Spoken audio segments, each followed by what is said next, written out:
Et bienvenue dans le corrigé de l'exercice que j'ai proposé il y a 2 jours. C'est un exercice où on va traiter les 3 cas sur les lois de Newton, cas du plan incliné, cas d'un plan horizontal et cas d'un mouvement circulaire en un seul problème. Avec et sans frottement, on va faire appel au repère de Freinet quand il est nécessaire. On va faire appel au théorème de l'énergie cinétique, aux lois de Newton. Bref, on va voir tout ce qui concerne les lois de Newton dans cet exercice. On va introduire aussi les frottements et ainsi de suite. Donc voilà, j'espère que vous l'avez travaillé et on va passer au corrigé. Voilà, donc l'exercice, c'est un solide de masse m et il est lancé à partir du point A avec une vitesse v0 sur un plan incliné. Donc la première partie, on va s'intéresser au plan AB. D'accord? Avec un angle alpha inconnu. Alpha n'est pas égal à 30, on va le déterminer. Tout ce qui est donné, c'est la masse, 0,1 kg. Ensuite, on vous dit on va faire sur 2 plans inclinés avec le même angle alpha, dans un cas avec le frottement, dans un deuxième cas sans frottement, avec un coefficient de frottement K. On va mesurer V carré en fonction de x et on obtient les 2 courbes suivantes. Première question, attribuer chaque courbe à l'expérience correspondante. En appliquant uniquement les lois de Newton et la figure 1, déterminer alpha, V0 et l'accélération. Et enfin, calculer la force de frottement dans le cas où il y a le frottement. Donc je vais corriger d'abord la première partie avant de passer à la deuxième partie. Bien. Donc voilà le solide, sans frottement, d'accord? Avec frottement, pardon, dans le cas du plan incliné, il y a les frottements. Donc les forces, vous avez le poids, vous avez la réaction normale et vous avez les forces de frottement petit f. L'angle alpha, il est là et on le retrouve ici. D'accord? Donc là, il faut faire toujours un schéma clair dans le cas parce qu'on va faire des projections. L'attribution. Quelle est la courbe qui correspond au cas de frottement? Bien sûr, s'il y a les frottements, l'accélération ou bien la vitesse d'une façon générale va être plus faible. Donc, pour une même distance x donnée. Donc, pour x par exemple, une fois le solide va parcourir 1 mètre, la courbe 2 correspond à la vitesse la plus petite. Donc, c'est la courbe 2 qui correspond à son frottement, courbe 1, avec frottement, pardon, courbe 1 sans frottement. Courbe 1 sans frottement, courbe 2 avec frottement. D'accord? Bien. On va passer maintenant au calcul de V0 et A. Qu'est-ce qu'on a? Toujours que ce soit en électricité ou bien en mécanique, on vous donne des courbes. La première chose, il faut trouver l'équation de la courbe. Je dois chercher l'expression de V carré en fonction de X en utilisant quoi? Les lois de Newton. On vous dit les lois de Newton. Bien sûr, il y a une règle directe qu'on appelle la relation indépendante du temps. On va la démontrer justement. Bien, système étudié, toujours la masse. Les forces appliquées, donc là, j'ai montré le cas où il y a le frottement. Bien sûr, dans le cas, l'expérience où il n'y a pas de frottement, vous avez uniquement le poids et la réaction. D'accord? Donc, on va d'abord faire le cas où il n'y a pas de frottement. Donc, les seules forces qui s'exercent, c'est la réaction et le poids. P plus R est égal à M gamma. Et on va projeter sur cet axe-là. Donc, je l'appelle OX. Donc, vous voyez bien que la projection du poids sur l'axe OX, elle est celle-là. Donc, côté opposé, c'est sinus. Et dans le sens positif, donc c'est plus mg sinus θ. La réaction, elle est perpendiculaire 0, est égale à m fois l'accélération. En simplifiant par la masse. Donc, l'accélération est égale à g sinus alpha. Donc, avant de continuer, je vais ouvrir une parenthèse. Je reçois toujours des questions. Est-ce que l'accélération est dans le sens du mouvement ou bien dans le sens opposé? Donc, faites très attention quand vous faites une projection de l'accélération. Par exemple, la somme des forces est égale à m gamma. Quelle que soit la somme des forces, je projette sur AX, j'écris MAX. Je ne sais pas est-ce que l'accélération est dans le sens positif ou bien dans le sens négatif. Ça veut dire ce AX là, quand on fait la projection, AX, c'est algébrique. algébrique. Est-ce que tu algébrique, il peut être positif ou négatif en valeur réelle. D'accord? AX, il peut être positif, il peut être négatif. C'est le calcul qui va me dire à la fin, si je trouve AX positif, ça veut dire l'accélération est dans le sens du mouvement, ça veut dire elle a la même direction que la vitesse. Là, si AX est positif. Si AX est négatif, l'accélération va être dans le sens opposé à la vitesse. Ça veut dire si je trouve une accélération positive, je vais avoir un mouvement rectiligne uniformément accéléré. Si je trouve une accélération négative, ce sera un mouvement rectiligne décéléré. Donc c'est la somme des forces qui va me dire est-ce que l'accélération est positive ou négative. Par exemple ici, une fois que j'ai calculé la projection, la somme des forces, je trouve G sinus alpha. Ça c'est positif. Donc l'accélération va être dans le sens de la vitesse. Elle a la même sens, même direction que la vitesse. Bien. Maintenant, je vais chercher l'expression de V carré en fonction de X. Donc là, j'ai l'accélération est égale à une constante. J'établis l'équation horaire de la vitesse. Donc c'est A fois T plus V0. Et l'équation horaire de X. C'est 1 demi à T carré plus V0 fois T plus X0. Je prends l'origine à T égale à 0. Pour trouver l'expression de V en fonction de X, il faut éliminer le temps tout simplement. Donc je cherche le temps dans cette expression. C'est V moins V0 sur l'accélération. Puis je le remplace dans cette expression. Voilà l'accélération, 1 demi A fois T carré plus V0 fois T. Bon, il suffit de développer V moins V0 au carré. V0 au carré moins 2V fois V0 plus V0 au carré. Vous ajoutez V0V moins V0 au carré et vous allez trouver facilement cette relation. Ce qu'on peut écrire sous la forme V carré moins V0 au carré égale à 2A fois X. Et on arrive à ce qu'on appelle la relation indépendante des temps. Indépendante du temps. Cette relation est très utile parce que il suffit de savoir la vitesse initiale par exemple, la distance parcourue, la distance finale, on peut déterminer l'accélération. Si vous connaissez l'accélération et la vitesse initiale et finale, vous pouvez déterminer la distance parcourue et ainsi de suite. Maintenant, vous voyez bien que V carré, je la pose égale Y, est égal à A plus B fois X. Donc, c'est exactement l'équation d'une droite. V carré en fonction de X, c'est une droite. Lorsque X égale à 0, V carré égale à V0 au carré. Donc, je reviens à ma courbe, à la courbe, pardon. Voilà. Lorsque X égale à 0, voilà V0 au carré. Vous voyez bien que V0 au carré, c'est 4. Donc là, je travaille avec la courbe 2 sans frottement. Et pour la pente, je prends par exemple le point 2. On vous dit ici le point 2, c'est 8. Le point 0, et je calcule cette pente. Donc cette pente, c'est cette distance. La pente de la droite, c'est moins 1 moins G. C'est delta V carré. Il y a 8 moins 4. Donc la pente, c'est 8 moins 4. Divisé par quoi? Divisé par 4. Divisé par 2, pardon. Ici, c'est 2. Donc 8 moins 4, c'est 4. Divisé par 2, c'est 2. La pente est égale à 2. Donc bien mètre carré. Donc les unités sont bonnes. Donc la pente de la courbe 2, c'est 2. D'accord? Et je confonds avec la courbe, avec la pente expérimentale théorique. La pente théorique, c'est 2A. Donc, donc la pente, c'est 4 et non pas 2. Oui, c'est ça, oui. Bon, on va voir. Peut-être j'ai une erreur. On va vérifier. La pente. Donc 8 moins 4, c'est 4. Divisé par 2, c'est 2 la pente. La pente, c'est 2.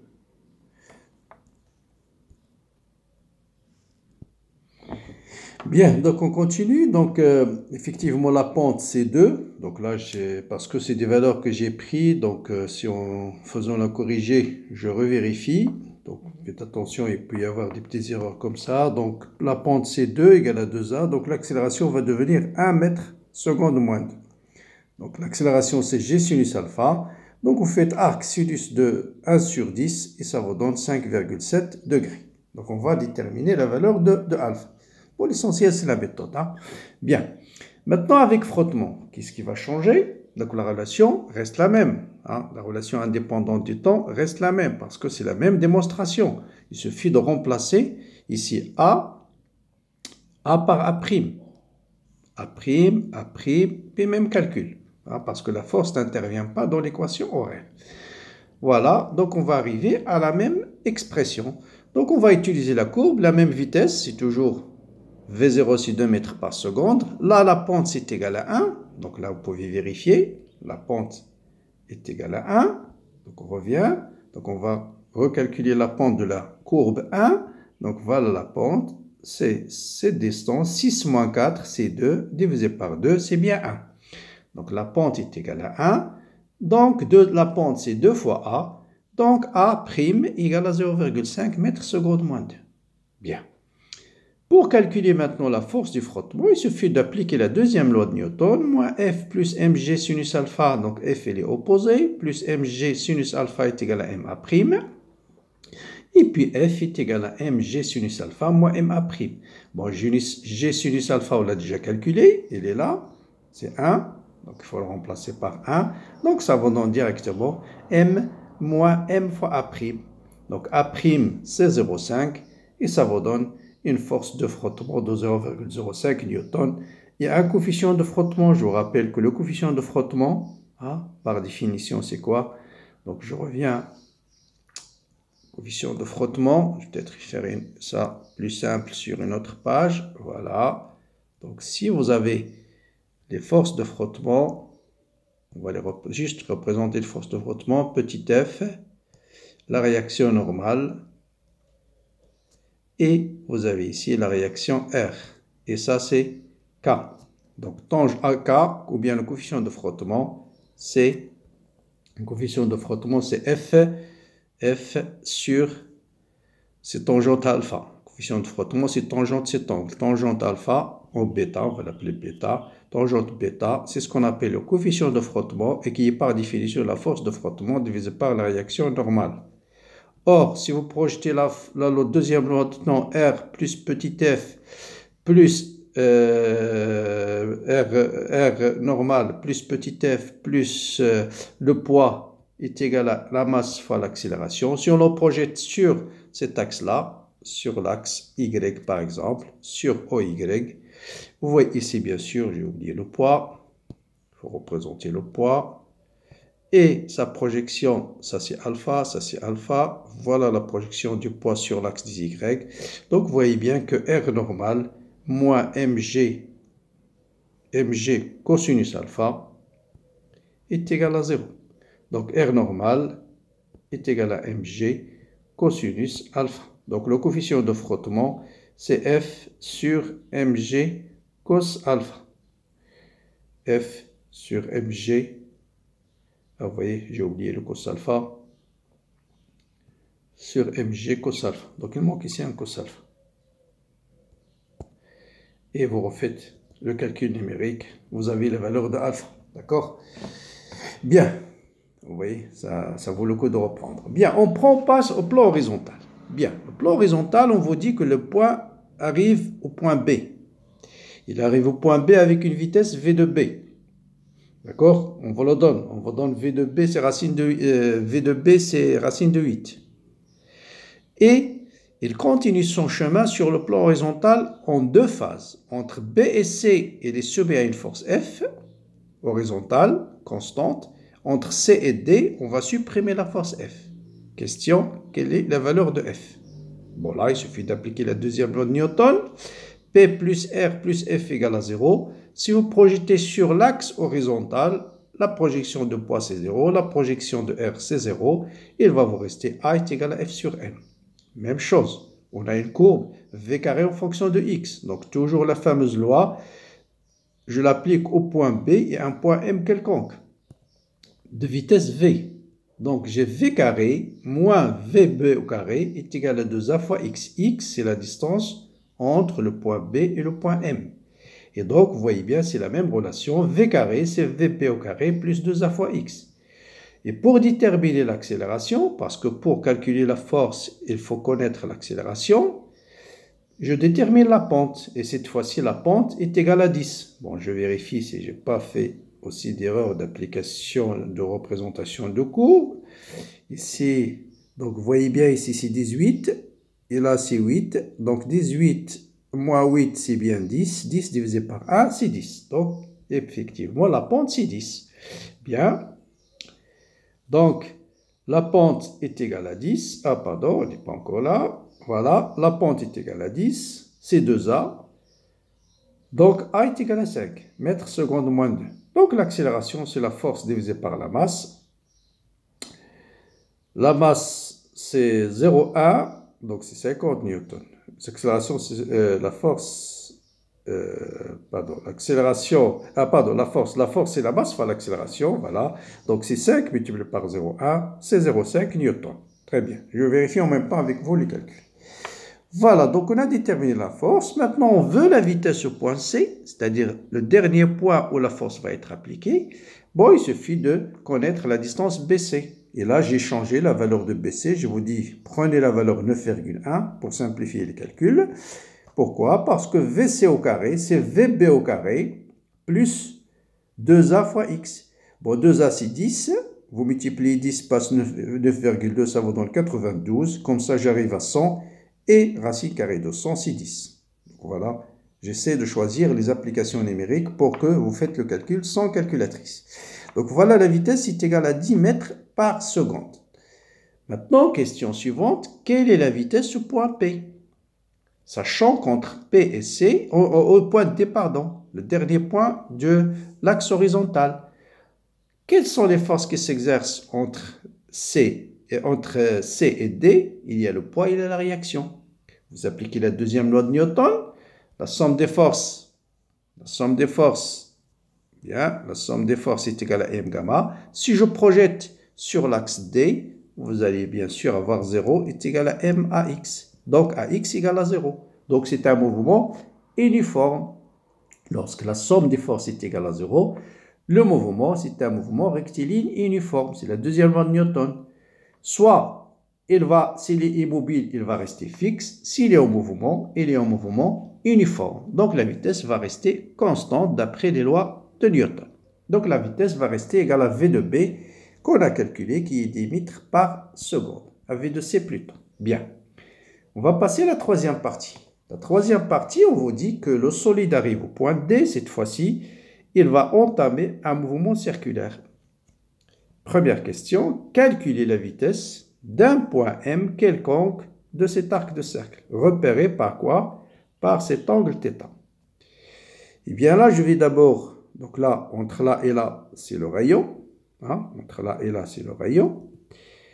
La hauteur, on va prendre ici l'origine des énergies potentielles de pesanteur, égale à 0. La hauteur du point M par rapport à l'axe horizontal, je l'appelle H. Et puis, cette distance, je l'appelle petit d. Vous voyez bien que cosinus θ, c'est petit d divisé par le rayon. Cosinus θ, c'est petit d divisé par le rayon. Donc, petit d, c'est R fois cosinus θ. Ça veut dire quoi? Ça veut dire cette hauteur H, la hauteur du point M par rapport au plan horizontal, c'est quoi? C'est le rayon moins d. Vous remplacez d par sa valeur. Ça, c'est une relation importante. Donc, H est égal à R, facteur de 1 moins cosinus θ. Eh bien, pour déterminer la vitesse au point M, j'applique tout simplement le théorème de l'énergie cinétique entre le point M et le point D. Donc, 1 demi mvm au carré moins 1 demi mvd au carré. Bien sûr, là, le corps monte, donc le travail du poids, il est résistif. Donc, c'est moins. Le travail du poids ne dépend pas du chemin suivi, il dépend uniquement de l'altitude. L'altitude du point M, c'est H, donc c'est moins mgh. Et puis, je remplace H par sa valeur. H, on vient de dire, c'est R facteur de 1 moins cosinus θ. Voilà, je simplifie par la masse. Je multiplie par 2 des deux côtés. Et vous voyez bien que V de M, c'est racine carrée de V de D au carré moins 2GR facteur de 1 moins cosinus θ. Voilà la vitesse du point M. Donc, si je connais l'angle θ, je peux déterminer la vitesse du point M, connaissant la vitesse initiale au début de l'arc. Très bien. Déduire l'expression de la réaction. Là, on va faire appel au repère de Freinet. Bon, peut-être faire un schéma avant de continuer. Donc, vous avez ici un mouvement circulaire. Mouvement circulaire. Je fais un gros schéma. Voilà le centre. Et voilà. Je rappelle que le repère de Freinet, le mouvement se fait dans ce sens-là. Parce que le repère de Freinet dépend du sens du mouvement. Hein. Donc voilà la normale, c'est le vecteur qui est perpendiculaire à la trajectoire. Et celui qui est tangent, c'est le vecteur tau. Ça, c'est ce qu'on appelle le repère de Freinet. Ça, mon point M. Donc ici, vous avez vos angles θ. D'accord? Ici, vous avez le poids P. Ici, vous avez la réaction R. D'accord? On va projeter sur la normale. Donc la loi de deuxième loi de Newton, P plus R est égal à M fois gamma. Vous savez que les projections, même fois l'accélération, je garde la même notation, l'accélération c'est l'accélération normale plus l'accélération tangentielle. Vous savez que l'accélération normale, pour un mouvement circulaire, c'est V carré sur le rayon. Donc, pour déterminer la réaction, il suffit de projeter sur la normale. Donc, vous voyez bien que la réaction, elle est suivant la normale, donc ça va nous donner R. La projection de P sur la normale, c'est le côté opposé. Donc, voilà sa projection sur la normale, c'est ce vecteur-là. Il est dans le sens opposé, donc c'est moins. Si c'est θ, côté adjacent, moins mg cosinus θ est égal à m v carré sur R. Voilà, je connais l'expression de v carré, donc je peux déduire l'expression de la réaction. Voilà, donc je projette R moins mg cosinus θ est égal à mvm au carré. mvm, on l'a déjà calculé. Voilà. Donc, je ramène mg cosinus θ de l'autre côté et puis je remplace Vm au carré par sa valeur. Voilà, petite rectification et petit réarrangement. Je mets mvd au carré sur R en facteur. Je factorise ici par mg et vous avez 3 cosinus θ moins 2. Voilà une relation intéressante aussi sur, toujours si vous avez un mouvement d'arc de cercle et on pose souvent beaucoup de questions concernant cette réaction. Bien. On peut compliquer les choses, laisser VD en fonction de l'expression de la force F qui est appliquée et par exemple vous demandez quelle est la valeur minimale de la force F pour que le solide arrive à un point donné. On peut ajouter beaucoup de questions à ce problème. Bien, restons ici. Donc maintenant on vous dit quelle est la valeur de θ où le solide quitte la gouttière. Donc vous voyez bien ici il va monter le solide, à un certain moment il va lâcher. Lorsqu'au moment où il lâche, il n'y a plus de réaction. Donc la condition pour que le solide reste en contact, il faut que la réaction soit supérieure ou égale à 0. Si la réaction est égale à 0, il va quitter la gouttière. Mais vous avez une deuxième condition aussi. L'angle de la gouttière, il varie entre 0 et l'angle maximum qui est pi. Donc il faut que θ soit compris entre 0 et pi. Bon. Vous appliquez ici, j'ai choisi des applications numériques très faciles. M c'est 0,1. VD au carré c'est 10. 10 fois 0,1 c'est 1. J'ai pris le rayon, je crois c'est 5. Donc en tout cas, j'ai pris des valeurs numériques de telle façon que tout ça soit très facile à déterminer. D'accord? Donc...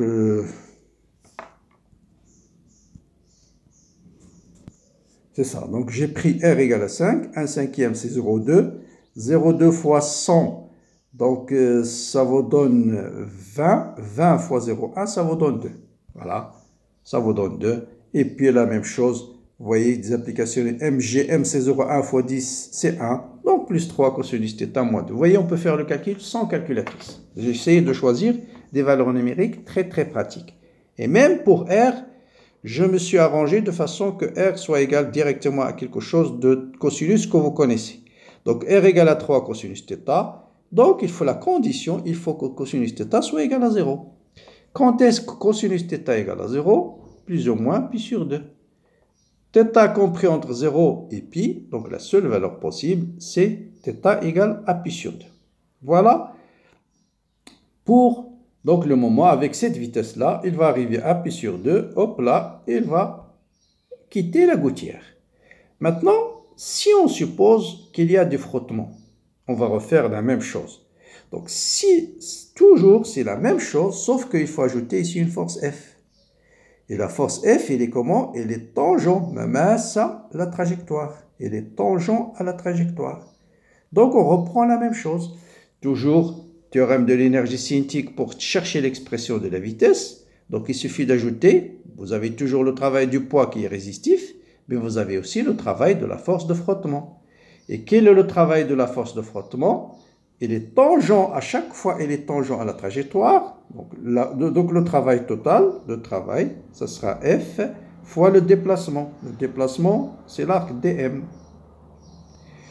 Or, F il est opposé, donc ce sera moins F fois la distance de l'arc DM. Donc ça, c'est la distance de l'arc, avec un signe moins. Pourquoi? Parce que F il est opposé le déplacement. Donc ça, c'est l'arc. Hein? C'est la longueur, l'abscisse curvée, c'est cette distance-là. Donc de là jusqu'au point M. C'est repéré par l'angle θ. Or, vous savez, l'arc d'un cercle, c'est le rayon fois l'angle. Donc cette distance-là, c'est le rayon fois θ. Mais il faut faire très attention dans les applications numériques. Quand vous écrivez la distance dm égale à r fois θ, si θ par exemple égale à 30 degrés, il ne faut pas faire 0,1 fois 30. θ c'est en radians. Θ c'est en radians. C'est comme la diffraction qu'on nous avait vu dans la diffraction de la lumière. Hein? Θ c'est en radians. Bon, je remplace et je trouve cette expression-là. Très bien. Bon, l'expression de R, c'est la même chose. Projeter la deuxième loi de Newton. Donc là, la projection de la force de frottement sur la normale, c'est 0, parce qu'elle est tangent à n. Donc, vous avez la même expression. C'est juste l'expression de la vitesse, hein, vitesse qui change. Donc, je remplace V de M par sa valeur dans cette expression-là. Donc, R est égal à MVD au carré sur R, plus mg cosinus θ. Et je remplace V de M ici. V de M au carré sur R. Et je remplace V de M par sa valeur. Et vous avez cette expression de R. Là aussi, je me suis arrangé de telle façon que tous ces calculs soient très faciles. Bon, ça on l'a déjà calculé tout à l'heure, c'est la même expression. Et il faut ajouter juste moins 2f cosinus θ. Donc vous voyez bien 2 avec 2 va se simplifier. Et il va vous rester la fameuse équation que j'ai donnée, c'est 3 cosinus θ moins f fois θ. Toujours la même question. Est-ce que, à quelle distance le solide va quitter la gouttière? Donc toujours même réponse. Il faut que la réaction soit nulle. Donc vous voyez bien que cosinus θ doit être égal à f sur 3 fois θ. Oups.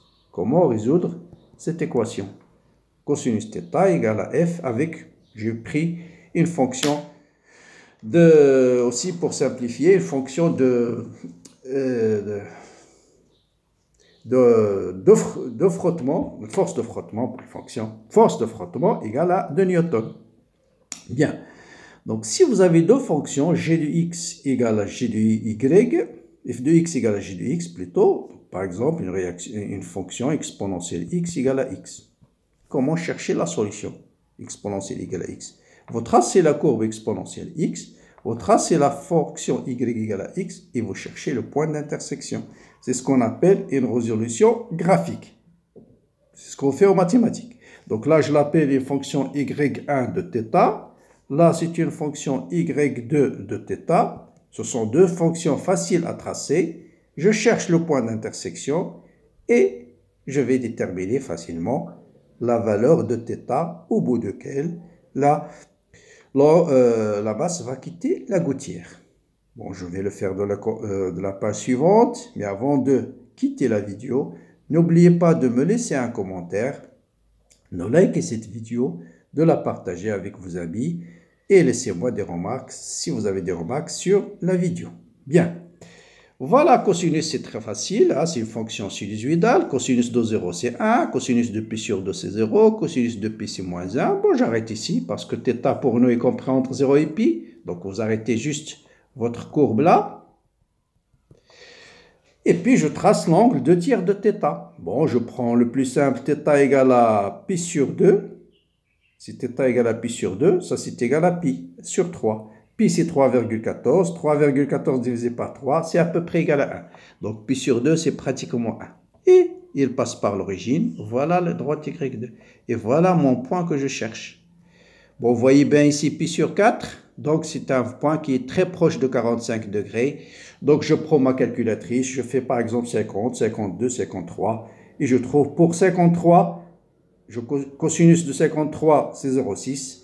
2 tiers de pi, je transforme 53 degrés en radians, ça me donne 0,6. Et donc, mon angle θ et exactement 53 degrés. Voilà pour cette vidéo que j'ai essayé de réunir l'essentiel sur les lois de Newton. J'espère que vous allez apprécier ce travail. Bon courage, bonne continuation et à bientôt.